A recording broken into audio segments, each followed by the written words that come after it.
ඉස්සෙල්ලාම කරන්න ඕනේ ත්‍රෙඩ් ස්ටෑන්ඩ් එකේ තියෙන නූල් කෝන් එක රඳවන කූරට නූල් කෝන් එක දාන්න. ඊට පස්සේ ත්‍රෙඩ් ස්ටෑන්ඩ් එකේ උඩ සිදුරෙන් නූල දානවා. ඊට පස්සේ හෙඩ් එකේ උඩ තියෙන ත්‍රෙඩ් ගාඩ් එකෙන් නූල දාලා එළියට ගන්නවා. ඊළඟට ටේක් අප් ලිවර් එක ගාව උඩින් තියෙන ත්‍රෙඩ් ගාඩ් එකේ දකුණු පැත්තේ උඩ තියෙන සිදුරෙන් නූල දාලා යට තියෙන සිදුරෙන් එළියට ගන්නවා. ඊළඟට ටෙන්ෂන් එකේ දකුණු පැත්තට නූල දානවා. ටෙන්ෂන් එක ඇතුළේ නූල දාන වෙලාවට අනිවාර්යයෙන්ම පුට් එක උස්සලා ඉවර වෙලා නූල දාන්න. ඊට පස්සේ දානවා ටේක් අප් ස්ප්‍රීන් එකට. ඊළඟට ටෙන්ෂන් එකේ වම් පැත්තේ තියෙන ත්‍රෙඩ් ගාඩ් එකට නූල දානවා. එතකොට ඔයාට දකින්න පුළුවන් නූල ඇදෙන වෙලාවට ටේක් අප් ස්ප්‍රීන් එක උඩ ඉඳන් පහළට ඇවිල්ලා නූල බුරුල් වෙනකොට නැවත උඩට යනවා. ඒ කියන්නේ ඔයාගේ මැෂින් එකේ නූල ඇදෙන වාරයක් ගානේ ටේක් අප් ස්ප්‍රින් එක පහළට ඇදිලා නැවත ඉහළට යනවා. ඊළඟට ඔයා දානවා ටෙන්ෂන් එකේ උඩ තියෙන ත්‍රෙඩ් ගයිඩ් එකට. මතක තියාගන්න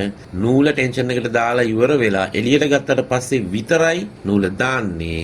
ඉස්සෙල්ලාම ටෙන්ෂන් එකට දාන්න කලින් නූල මේ ත්‍රෙඩ් ගයිඩ් එකට දාන්න එපා. ඊළඟට දානවා ටේක් අප් ලිවර් එක. ඊට පස්සේ ඊළඟට තියෙන ත්‍රෙඩ් ගාඩ් එකට. ඊළඟට නැවතත් තියෙන ත්‍රෙඩ් ගාඩ් එකක්.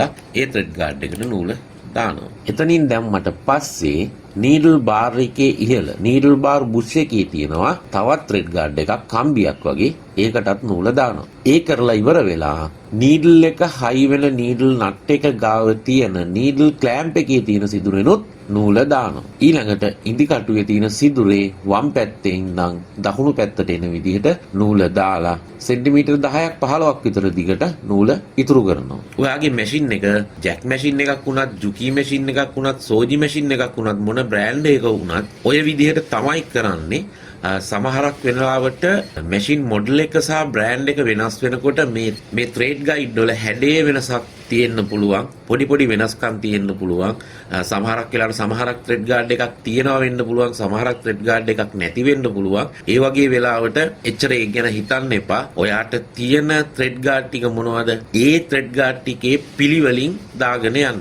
ඒ තියෙන තැන සහ ඒ තියෙන හැඩයත් එක්ක මං ඉස්සෙල්ලාම කරන්න ඕනේ මොකක්ද කියන එක ගැන පොඩි අයිඩියා එකක් ගන්න පුළුවන්. ඉතින් ඒ වගේ වෙලාවට ඒ විදිහට අවස්ථානුකූලව බලලා අවශ්‍ය තැනින් නූල දාලා ගන්න. ඉස්සෙල්ලාම කරන්න ඕනේ ත්‍රෙඩ් ස්ටෑන්ඩ් එකේ තියෙන නූල් කෝන් එක රඳවන කූරට නූල් කෝන් එක දාන්න. ඊට පස්සේ ත්‍රෙඩ් ස්ටෑන්ඩ් එකේ උඩ සිදුරෙන් නූල දානවා. ඊට පස්සේ හෙඩ් එකේ උඩ තියෙන ත්‍රෙඩ් ගාඩ් එකෙන් නූල දාලා එළියට ගන්නවා. ඊළඟට ටේක් අප් ලිවර් එක ගාව උඩින් තියෙන ත්‍රෙඩ් ගාඩ් එකේ දකුණු පැත්තේ උඩ තියෙන සිදුරෙන් නූල දාලා යට තියෙන සිදුරෙන් එළියට ගන්නවා. ඊළඟට ටෙන්ෂන් එකේ දකුණු පැත්තට නූල දානවා. ටෙන්ෂන් එක ඇතුළේ නූල දාන වෙලාවට අනිවාර්යයෙන්ම පුට් එක උස්සලා ඉවර වෙලා නූල දාන්න. ඊට පස්සේ දානවා ටේක් අප් ස්ප්‍රීන් එකට. ඊළඟට ටෙන්ෂන් එකේ වම් පැත්තේ තියෙන ත්‍රෙඩ් ගාඩ් එකට නූල දානවා. ඊළඟට ඔයා දානවා ටෙන්ෂන් එකේ උඩ තියෙන ත්‍රෙඩ් ගයිඩ් එකට. ඊළඟට දානවා ටේක් අප් ලිවර් එක. ඊට පස්සේ ඊළඟට තියෙන ත්‍රෙඩ් ගාඩ් එකට. ඊළඟට නැවතත් තියෙන ත්‍රෙඩ් ගාඩ් එකක්. ඒ ත්‍රෙඩ් ගාඩ් එකට නූල දානවා. එතනින් දැම්මට පස්සේ නීඩල් බාර් එකේ ඉහළ නීඩල් බාර් බුෂ් එකේ තියෙනවා තවත් ත්‍රෙඩ් ගාඩ් එකක් කම්බියක් වගේ. ඒකටත් නූල දානවා. ඒ කරලා ඉවර වෙලා නීඩල් එක හයි වෙන නීඩල් නට් එක ගාව තියෙන නීඩල් ක්ලෑම්ප් එකේ තියෙන සිදුරෙනුත් නූල දානවා. ඊළඟට ඉදි කටුවේ තියෙන සිදුරේ වම් පැත්තේ ඉඳන් දකුණු පැත්තට එන විදිහට නූල දාලා සෙන්ටිමීටර් 10ක් 15ක් විතර දිගට නූල ඉතුරු කරනවා.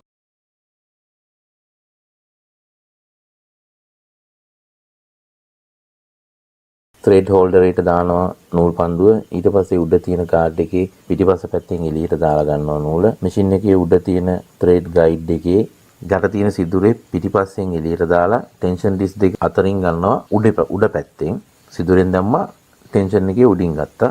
ඊට පස්සේ ඊළඟට තියෙන ත්‍රෙඩ් ගාඩ් එකේ පළවෙනි සිදුරේ උඩින් යටට දැම්මා. දෙවෙනි එකට දාන්නේ තුන්වෙනි එකේ ආයේ උඩින් යටට දානවා. ඊළඟට කෙලින්ම ටෙන්ෂන් එක වටේ අරගෙන ටේක් අප් ස්ප්‍රීන් එකට දාලා ටෙන්ෂන් එකේ වම් පැත්තේ තියෙන ත්‍රෙඩ් ගයිඩ් එකට දාලා ඊට පස්සේ උඩ තියෙන ත්‍රෙඩ් ගයිඩ් එකට දාලා තමයි ටේක් අප් ලිවර් එකට දාන්නේ. ටේක් අප් ලිවර් එකේ දකුණු පැත්තෙන් වම් පැත්තට දාලා ඊළඟට තියෙන ත්‍රෙඩ් ගාඩ් එකට දානවා. ඊට පස්සේ නීඩල් බාර් එකේ යට බුෂ් එකේ තියෙන කම්බියක් වගේ ත්‍රෙඩ් ගාඩ් එකක් ඒකට දානවා. ඒකට දාලා ඉවර වෙලා නීඩල් එක තද කරන ඇනේ ගාව තියෙන නීඩල් ක්ලෑම්ප් එකේ තියෙන සිදුරෙනුත් දාලා ඉදි කටුවේ වම් පැත්තෙන් දකුණු පැත්තට දානවා. ෂටල් එකට නූල දානකොට බොබින් එක ඔතලා තියෙන පැත්තට දාන්න එපා. ඔතලා තියෙන පැත්තට විරුද්ධ පැත්තටයි දාන්නේ. ෂටල් එකේ කට් එක උඩ පැත්තට එන විදිහට තියාගෙන අල්ලගෙන බොබින් එකේ නූල මෙහෙම යට පැත්තෙන් එන විදිහට දැම්මොත් වැරදි. අපි දාන්න ඕනේ බොබින් එකේ නූල බොබින් එකේ උඩ පැත්තෙන් එන විදිහටයි. ඒ කියන්නේ බොබින් එක ඔතලා තියෙන පැත්තට විරුද්ධ පැත්තට. කට් එක උඩට තියලා ෂටල් එකේ කට් එක උඩට තියලා බොබින් එකේ නූල උඩ පැත්තෙන් එන විදිහට දැම්මා නම් හරියටම හරි. බොබින් එක ඔතලා තියෙන පැත්තට විරුද්ධ පැත්තටයි දාන්න ඕනේ.